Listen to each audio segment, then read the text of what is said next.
એક તો મને હરખ ઘણો અને એમાં માંડ વારો આવ્યો. ઝાઝા દિવસે તમને બધાને જોઉં છું એટલે મને એવું થાય છે કે તમે દુબળા પડી ગયો છો કે હું દુબળો પડી ગયો.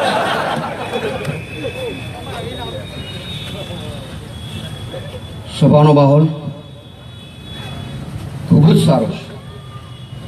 સવારના 9 વાગ્યાથી આ ધૂમધૂતા ડબલ ઋતુની અંદર તમે બધા મને ખૂબ સાથ અને સહકાર આપ્યો. મંચ ઉપર સૌ આપણા વડીલો છે. પહેલાં મારે ચોખવટ મેં જે કર્યું છે એની કરી નાખું. દબંગગીરી લગભગ કોઈ એવી સભા બાકી નથી કે ત્યાં જયરાજસિંહ જાડેજાને દબંગ તરીકે ન ચિતરા હોય એવી કોઈ સભા નથી. મેં દબંગગીરી કરી છે એવું હું કહું છું. તમે શું હવે દબંગગીરી મેં કેવા કારણોસર કરી છે મિત્રો તમે બરાબર સાંભળો. મારી બાજુમાં ભાઈ અલ્પેશ બેઠો છે. એના ગામની અંદર આ જે ફોટો છે ને એના ભાઈ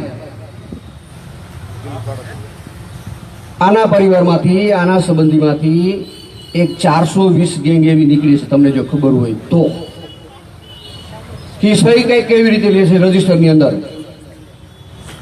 એ સારા માણસને ખબર નથી પડતી અને એનું રજીસ્ટ્રેશન થઈ જાય છે. આખી જમીનનો વગર પૈસે ઓળીઓ ગોળીઓ થઈ જાય છે. ને અમે દબંગગીરી કરી છે હું તમને બધાને કહું છું. એ જમીનને મેં પાછી અપાવવામાં દબંગગીરી કરી છે એવું ફરીથી કહું છું.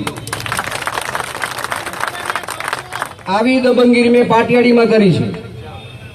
લેવા પટેલ સમાજની આ જ ગેંગ આ માયલી ત્યાં પણ મેં આવી રીતે દબંગગીરી કરી છે.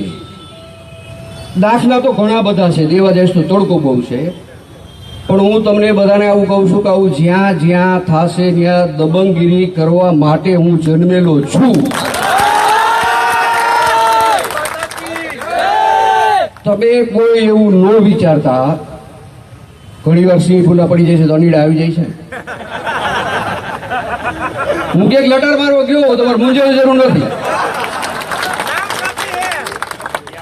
અહીં કઈ જયરાજસિંહ જાડેજા એક નથી.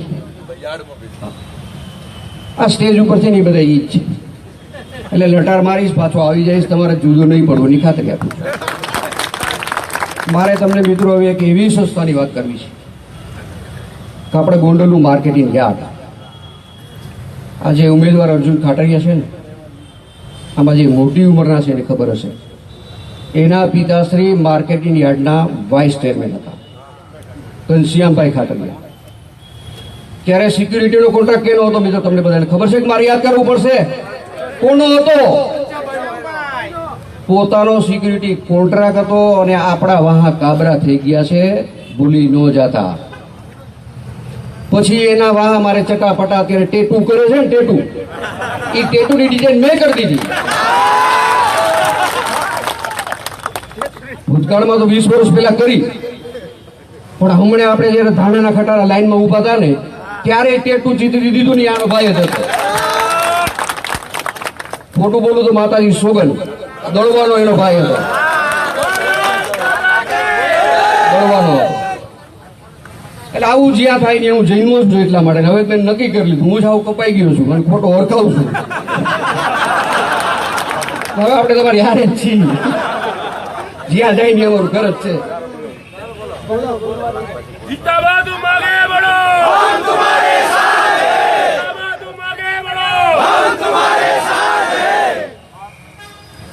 મિત્રો હું તમને હવે થોડી આના વિશે વાત કરી લઉં, પછી મારે તમને વિકાસની વાત કરી. નકરી તાલીમ પાડીને આપણે જુદું નથી પડવું. આ બધાનો ધંધો શું છે એ મેં તમને કહી દીધું. હજી શું ધંધા કરવાના છે એ હું તમને કહું છું કે આ જ કરવાના છે, બમણા કરવાના છે. રાજકોટની અંદર શું હાલે છે તમે બધા આમાં ઘણા બધા ભોગ બનેલા હશે, બધાને ખબર જ છે. હું મારે એક બીજી વાત તમને કરવી છે કે હું આ 5-15 દી લટાર મારવા ગયો એમાં શિયાળિયાના ભાઈ બોલ્યા ને એવી રીતે ચીબડા આવી ગયા. અને માકણને મોટા એવી 2-3 કહેવત છે ને એટલે બક કરતા છે. આજે મને તંત્રમાંથી જાણવા મળ્યું કે અર્જુન ખાટરિયા અરજી પછી અરજી, કલેક્ટર એસપી, ગોંડલમાં સંવેદનશીલ બુથ ઝાઝા બધા છે. તું છોકરું છો મારી પાસે, આખું ગામ ગોંડલ કોંગ્રેસ માટે સંવેદનશીલ છે.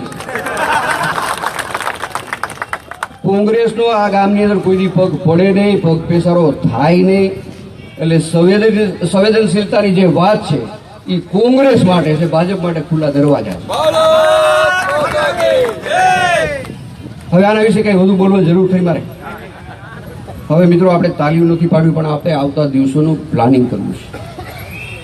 આમાં ભાદરકાંઠાનો કોઈ મિત્રો હોય જેને હું પહેલા સારા સમાચાર આપી દઉં કે કંભડિયા ગામથી દેરડી સુધી જે 5.5 મીટરનો રસ્તો, હવે આપણે તાલીમ પાડવામાં રસ્તો નથી, આપણે આ કરી આજની તારીખમાં આપણી પાસે જોબ નંબર આવી ગયો છે, એની લંબાઈ 7.5 મીટર છે.